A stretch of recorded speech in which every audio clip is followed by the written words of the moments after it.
My friend actually was the one that got me to actually try it. She was like, you should really try it out because I scan like every single receipt I get. She talked about how she would use those points toward getting gift cards. I've been a part of it since.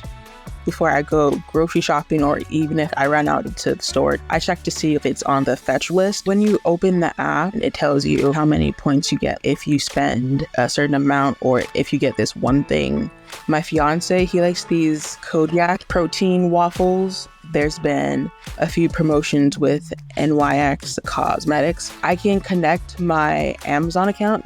If I check out on Amazon, I do the e-receipts button and I automatically get 25 points. I spend money, but then in exchange, I get points and then I can use it for gift cards. My fiance, he was impressed how fast it was to transfer the gift card from Fetch to the Target app. He was like, okay, well, maybe you should do this a bit more. I'm like, I do it every day.